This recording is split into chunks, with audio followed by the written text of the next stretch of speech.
so, I'll pick up where I left off. The novel's called Building a Coven. He led me to believe that there were 3 women who were in love with me, right? I suspect because he has 2 women in his life who submit to his psychic whims. All of them. Get it? Willow asked me yesterday if I really thought someone would kill her because of her behavior, to which I replied, thinking implies uncertainty. I don't think anything, I know it.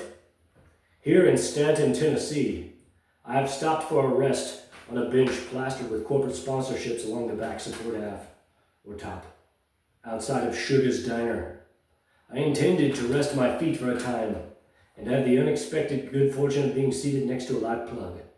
And so, I have my proverbial cake and am eating it too. And I can charge my phone at the same time. Small victories.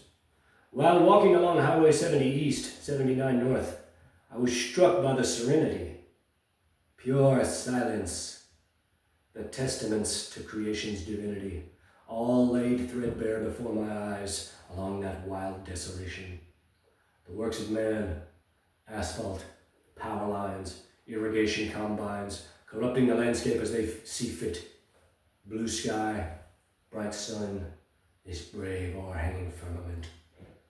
Open vistas, cocooned by rows of trees, lush beds of pine needles, abandoned ramshackle properties, untended for decades.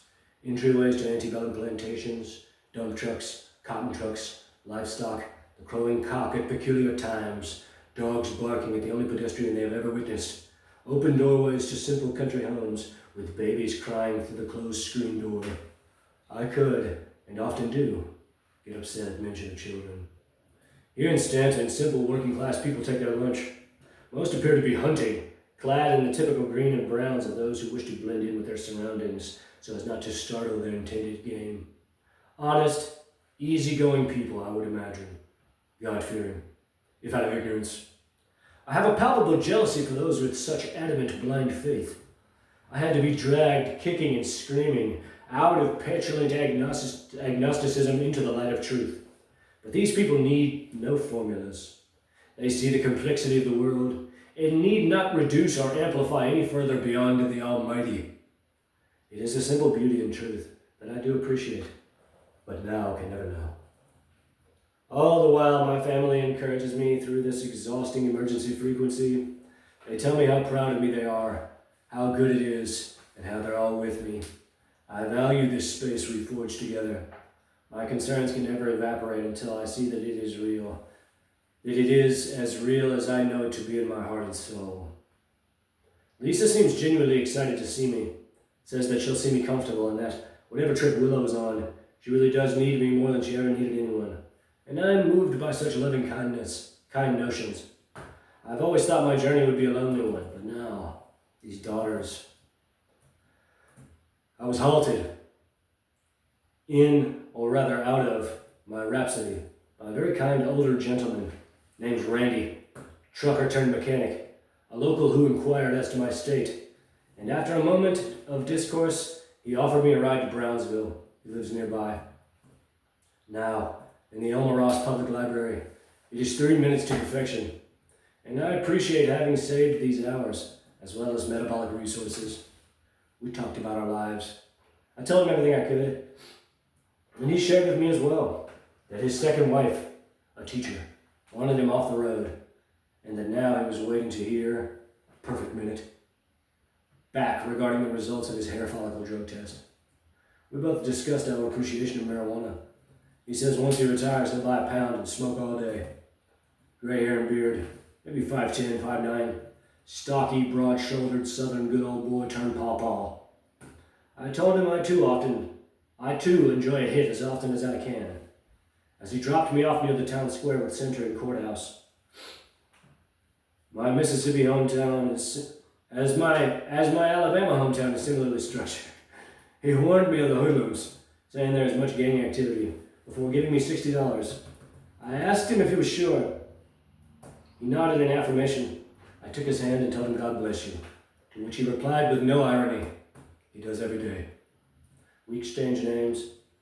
I made my way here to let my phone charge and consider next steps.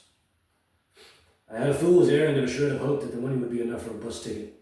I should have asked him, but alas, I need 5 times what I have, which is alarming and scary.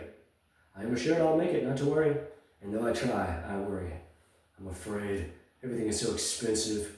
I don't understand how I can get from Los Angeles to Memphis for $100, but I have to spend twice as much to go half as far. It makes no sense. He's worried, Annabella says he won't make it. Alistair says, dude, you're gonna make it, don't worry, you'll make it.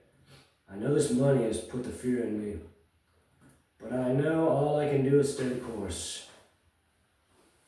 By fear, I mean intellectualizing, which is the death of performance, spirit, rhapsody. I know I have to be calm, be still and know, but this troubles me. My thoughts dwell on a shower. My hands have a sticky layer of grime over them. My clothes are clean, I do not believe I stink, but my body is as disgusting as it possibly can be. Going on 30 days, no shower. It's funny, if tragic and sad at the same time. I guess I'll keep walking and hope for the best.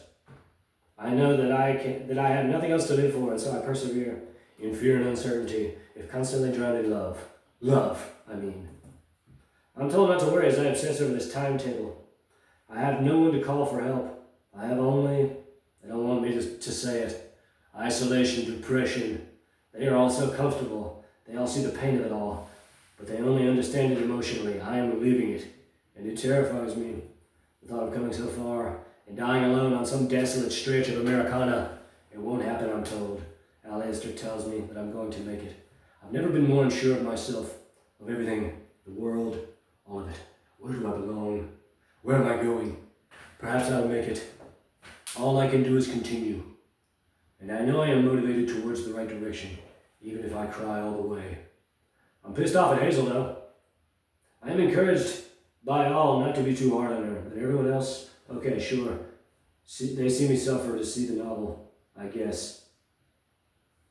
Okay, sure. See me suffer to see the novel, I guess. I would never behave in such a way, but I get it. Her, knowing me, being close, and alleging to care for me. To know I am suffering in this way and remain aloof is obnoxious and unloving. How can you love someone and let them suffer so? I guess I have to go to Jackson, Tennessee, being the only town with a Greyhound stop nearby. I cannot continue walking to Clarksville because I will be too far removed from any means of getting to New York, just to end up in Nashville all the same. What a fucking mess. Don't worry, I'm told. Yeah, I'm going to go to Nashville.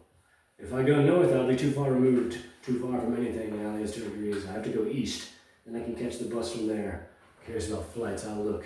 $40 for a flight, ridiculous. I see why bus tickets are so exorbitant, because flights are so cheap. I have to leave.